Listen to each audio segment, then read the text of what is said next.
All right, I see some other hands. I see some voices off and some hands up quietly.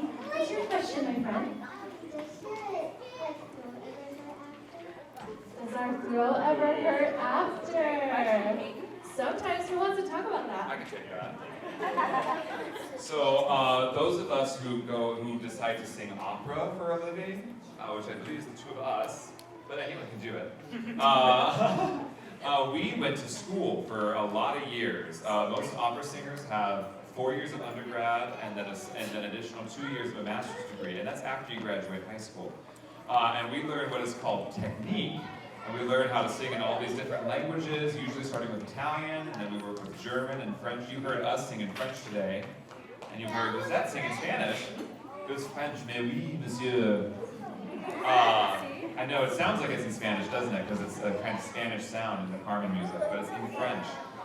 And so we learn how to sing really large. So we can sing like this, you can still hear me, right? Yeah! So we learn how to do that in a way that uses our breath and not our muscles in order to sing long and loud and not hurt our throats. So good question. But sometimes we still get tired and we have to be really careful. Mm-hmm. Yeah. You can't get tired, but you don't get hurt. Right. Is the show on Saturday or Sunday? It's on both days. There's a show in the daytime on Saturday and the nighttime on Saturday and one in the daytime. What's your question? I see lots of people raising their hands with their mouths. Well, I promise you're going to remember it when they do it on the stage for sure. What's your question? You can only see it live if you're in the theater, so yeah, you kind of have to go there. What's your question? Okay, when you remember, put your hand back up. How about you? That's awesome, the cartoon? Isn't it the best? The musical's way better, I promise. What's your question?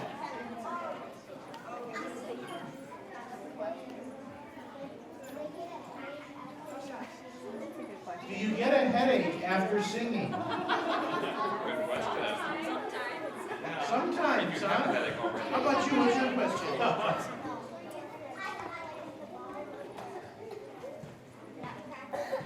That was me. I was at the bottom of the Nutcracker with my stick trying to kill all the flies so they didn't get on the stage.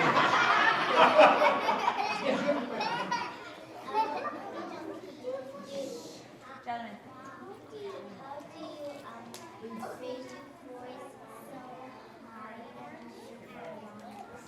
That's a great question. How do you raise your voice so high and do it for a long time?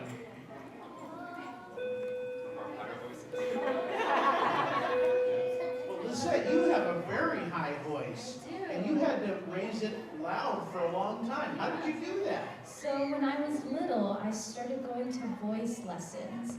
And so I go to a teacher who helps me practice and help me to get my voice high. And so how we were talking about earlier, how we go to school, I went to school too. And I started learning opera, but then I switched to more musical theater, which is still having to learn to use our muscles and having to learn them correctly, so that way we don't hurt our voices. So I go to a teacher, just like how you come to school and learn from your teacher. You do something with your tummy, right? In order to help keep the voice high and supported?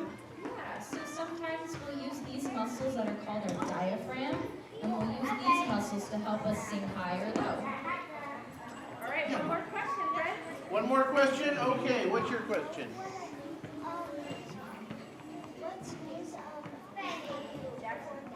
What schools will be performed at? Let me get one. Almost all of them. Almost all of them. One more question. How do we remember what to sing? There's a great one. Because they're going to be singing for sometimes 2 or 3 hours. How do you remember what to sing?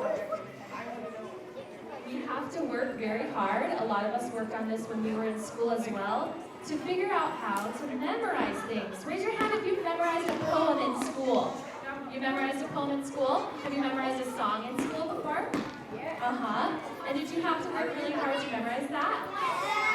Yeah. For some people, it comes a little bit easier, and for some people, they have to work really hard at it.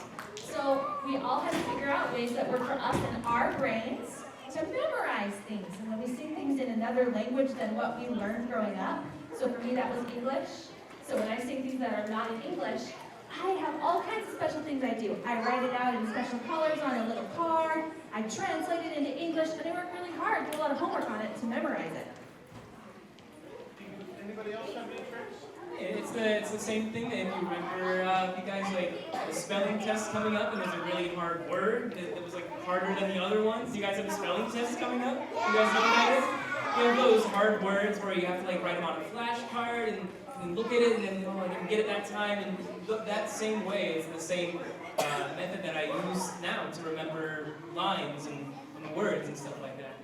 All right, we have one final question. Izmir, let's listen. Great question. I want to know what all your favorite opera, musical, theater performances are.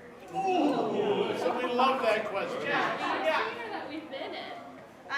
Both. If they're different. One that you've done and one that you would love to do. You want to start us off, Aaron? I love doing Hunchback of Notre Dame. I love doing that. I loved doing Little Shop of Horrors, and that's I'm not allowed to say I'm going to keep here with that as well. And Beauty and the Beast. I'm having more fun than I've had like doing this show than I've had in a very long time. I love Beauty and the Beast right now.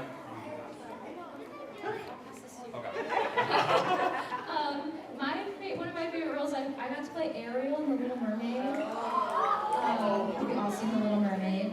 Yes. I've also gotten the chance to play Belle in Beauty and the Beast. But my favorite character I've played is a character named Kira in the musical called Xanadu.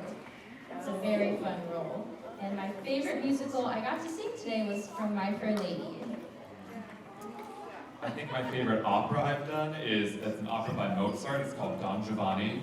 Yes. It's really cool. You guys have heard of Mozart, right? Yeah, his operas, he's one of my favorite composers.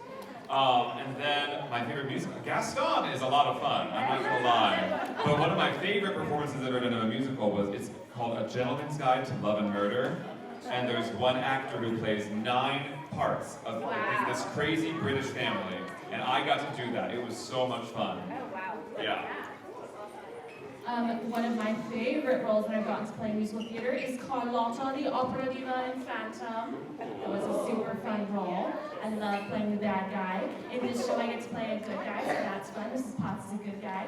One of my favorite contemporary musical theater roles I got to play was a role in a musical called Ordinary Days that probably none of you have ever heard of, but I love that show. I would do that show again my entire life. One of my dream roles is Carmen in Carmen. Well, I don't really play roles, but I conduct the shows, and I will tell you I have 2 favorites. I love the musical Oklahoma, which we got to do here in 2018, and I think my favorite opera, well, I'm kind of old-fashioned. I love La Boheme. Thanks so much, guys. Really appreciate that you're here today. We love your questions. I hope you see